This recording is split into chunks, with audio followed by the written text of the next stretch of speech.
পশ্চিমবঙ্গ মধ্যশিক্ষা পর্ষদের দশম শ্রেণীর ইতিহাসের প্রথম, দ্বিতীয় ও তৃতীয় অধ্যায়ের গুরুত্বপূর্ণ ছোট প্রশ্ন ও উত্তর। প্রথম অধ্যায়, ইতিহাসের ধারণা। ১ প্রশ্ন, ইতিহাস কি?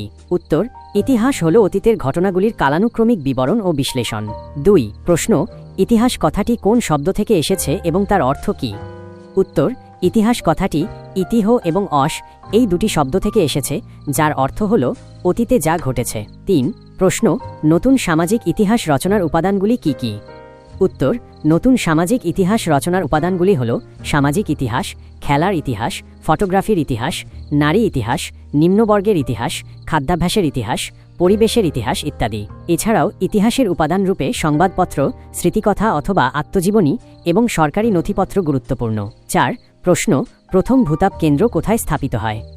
উত্তর, প্রথম ভূতাপ কেন্দ্র ১৯০৪ খ্রিস্টাব্দে উত্তর ইটালির লার্ডিলেরোতে স্থাপিত হয়। ৫ প্রশ্ন, বায়ুমণ্ডলে ওজোন গ্যাস পরিমাপ করার যন্ত্রটির নাম কি?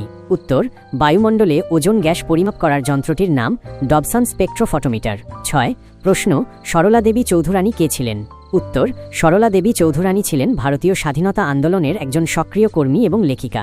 ৭ প্রশ্ন, নতুন সামাজিক ইতিহাসের মূল বিষয়বস্তু কি? উত্তর, নতুন সামাজিক ইতিহাসে সাধারণ মানুষ, প্রান্তিক মানুষ এবং সমাজের বিভিন্ন স্তরের মানুষের জীবনযাত্রা ও সংস্কৃতি নিয়ে আলোচনা করা হয়। ৮ প্রশ্ন, সংবাদপত্র ও সাময়িক পত্রের মধ্যে প্রধান দুটি পার্থক্য লেখো। উত্তর, সংবাদপত্র সাধারণত রোজ প্রকাশিত হয় এবং এর দাম কম হয়। সাময়িক পত্র নির্দিষ্ট সময় অন্তর প্রকাশিত হয় এবং এর কাগজ ও বাঁধাই উন্নত মানের হয়ে থাকে। ৯ প্রশ্ন, ইতিহাসের উপাদান হিসেবে ফটোগ্রাফির গুরুত্ব কী? উত্তর, ফটোগ্রাফি অতীতের দৃশ্য ও মানুষজনের ছবি ধারণ করে, যা সেই সময়ের সমাজ ও সংস্কৃতি বুঝতে সাহায্য করে। ১০ প্রশ্ন, ভারতীয় জাতীয়তাবাদের ইতিহাসে ১৯১১ খ্রিস্টাব্দ কেন গুরুত্বপূর্ণ?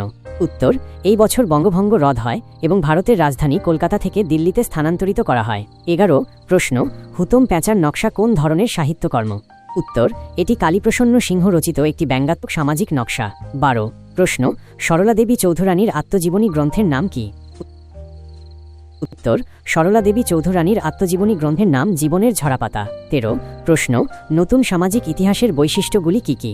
উত্তর, নতুন সামাজিক ইতিহাসের বেশ কতগুলি বৈশিষ্ট্য লক্ষ্য করা যায়। সেগুলি হল, নতুন সামাজিক ইতিহাসে রাজা মহারাজা বা অভিজাত বর্গের আলোচনার পাশাপাশি সাধারণ মানুষ, নিম্নবর্গের মানুষ, এমনকি প্রান্তিক অন্তজ জীবনযাত্রা সমানভাবে আলোচিত হয়। ১৪ প্রশ্ন, সংবাদপত্র ও সাময়িক পত্রের মধ্যে পার্থক্যগুলি কি কি? উত্তর, সংবাদপত্র তুলনামূলক সস্তা দামের কাগজে প্রকাশিত হয় এবং বাঁধাই আকারে থাকে না। অন্যদিকে সাময়িক পত্র দামি কাগজে প্রকাশিত হয় এবং বাঁধাই আকারে থাকে। সংবাদপত্রে ব্যক্তিগত মতামত গুরুত্ব পায় না, কিন্তু সাময়িক পত্রে ব্যক্তিগত মতামত গুরুত্ব পায়। দ্বিতীয় অধ্যায়, সংস্কার, বৈশিষ্ট্য ও পর্যালোচনা। ১ প্রশ্ন, বামাবোধিনী পত্রিকার মূল উদ্দেশ্য কী ছিল? উত্তর, বামাবোধিনী পত্রিকার মূল উদ্দেশ্য ছিল নারী শিক্ষার বিস্তার ঘটানো, সমাজে নারীকে পুরুষের সমমর্যাদায় প্রতিষ্ঠা করা এবং বাল্যবিবাহ ও অসাম বিবাহের বিরোধিতা করা। ২ প্রশ্ন, ১৯ শতকের সমাজে হিন্দু প্যাট্রিয়ট পত্রিকার গুরুত্ব কী ছিল? উত্তর, ১৯ শতকের সমাজে হিন্দু প্যাট্রিয়ট পত্রিকার গুরুত্ব ছিল অপরিসীম। একমাত্র এই পত্রিকা থেকে ১৯ শতকের শিক্ষিত বাঙালি মানুষের দৃষ্টিভঙ্গি ও মানসিকতার পরিচয় পাওয়া যায়। এটি ছিল ভারতের একমাত্র পত্রিকা যে পত্রিকা আদিবাসী সাঁওতাল বিদ্রোহকে সমর্থন করেছিল এবং জমিদারদের অত্যাচারের বিরুদ্ধে সোচ্চার হয়েছিল। ৩ প্রশ্ন, হিন্দু প্যাট্রিয়ট পত্রিকা কোন বিদ্রোহকে সমর্থন করেছিল? উত্তর, হিন্দু প্যাট্রিয়ট পত্রিকা সাঁওতাল বিদ্রোহকে সমর্থন করেছিল। ৪ প্রশ্ন, ইতিহাস চর্চা বলতে কি বোঝো? উত্তর, ইতিহাস চর্চা হল ইতিহাস রচনার ইতিহাস, অর্থাৎ ইতিহাস রচনার বিভিন্ন ধারণা, রীতি এবং প্রকৃতিগত ধারাবাহিক পরিবর্তনের কাহিনী। ৫ প্রশ্ন, ১৯ শতকের বাংলায় নারী শিক্ষা বিস্তারে বামাবোধিনী সভার অবদান কী ছিল? উত্তর, এই সভা নারীদের জন্য শিক্ষা প্রতিষ্ঠান স্থাপন ও পত্রিকা প্রকাশের মাধ্যমে নারী শিক্ষা বিস্তারে গুরুত্বপূর্ণ ভূমিকা পালন করে। ৬ প্রশ্ন, হিন্দু প্যাট্রিয়ট পত্রিকার সম্পাদক কে ছিলেন? উত্তর, প্রথমে গিরিশচন্দ্র ঘোষ এবং পরে হরিশচন্দ্র মুখোপাধ্যায় এই পত্রিকার সম্পাদক ছিলেন। ৭ প্রশ্ন, সাঁওতাল বিদ্রোহ কত খ্রিস্টাব্দে হয়েছিল? উত্তর, ১৮৫৫-৫৬ খ্রিস্টাব্দে সাঁওতাল বিদ্রোহ হয়েছিল। ৮ প্রশ্ন, বিদ্যুৎসাহিনী সভা কে প্রতিষ্ঠা করেন?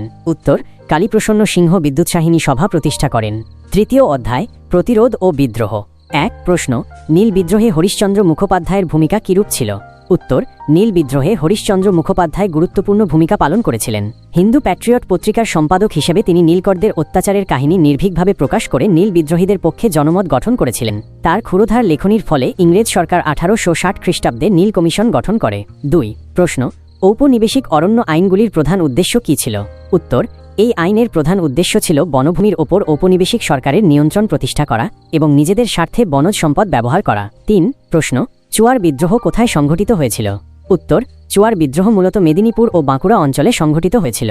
৪ প্রশ্ন, পাইক কারা ছিলেন? উত্তর, পাইকরা ছিলেন জমিদারদের অধীনে কর্মরত লাঠিয়াল বাহিনী বা রক্ষী। ৫ প্রশ্ন, নীল বিদ্রোহের দুজন নেতার নাম লেখো।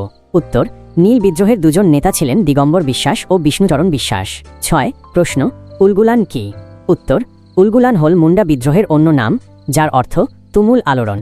7 প্রশ্ন, মুন্ডা বিদ্রোহের একজন গুরুত্বপূর্ণ নেতার নাম লেখো। উত্তর, মুন্ডা বিদ্রোহের একজন গুরুত্বপূর্ণ নেতা ছিলেন বিরসা মুন্ডা। ৮ প্রশ্ন, ঔপনিবেশিক শাসনকালে ফরাজি আন্দোলনের মূল লক্ষ্য কী ছিল? উত্তর, এই আন্দোলনের মূল লক্ষ্য ছিল ইসলামের সংস্কার এবং ব্রিটিশ শাসনের বিরোধিতা করা। ৯ প্রশ্ন, তিতুমিরের প্রকৃত নাম কি? উত্তর, তিতুমিরের প্রকৃত নাম ছিল মীর নিসার আলী। ১০ প্রশ্ন, ওয়াহাবি আন্দোলনের একজন নেতার নাম লেখো। উত্তর, সৈয়দ আহমেদ বেরলভী ছিলেন ওয়াহাবি আন্দোলনের একজন প্রধান নেতা। ১১ প্রশ্ন, ১৮৫৭ সালের মহাবিদ্রোহের প্রধান কেন্দ্র কোথায় ছিল? উত্তর, এই বিদ্রোহের প্রধান কেন্দ্র ছিল দিল্লি, কানপুর, লখনৌ, ঝাঁসি প্রভৃতি স্থানে। ১২ প্রশ্ন, নীলকররা নীল চাষিদের ওপর বিভিন্নভাবে অত্যাচার করত, কয়েকটি উল্লেখ করো। উত্তর, নীলকররা নীল চাষিদের ওপর লাঠি দিয়ে প্রহার করত, এমনকি হত্যা করত, তাদের গরু বাছুর নীলকুঠিতে আটকে রাখা হতো, তাদের ঘরবাড়িতে আগুন লাগিয়ে দেওয়া হতো, স্ত্রী কন্যার সম্মানহানি করা হতো।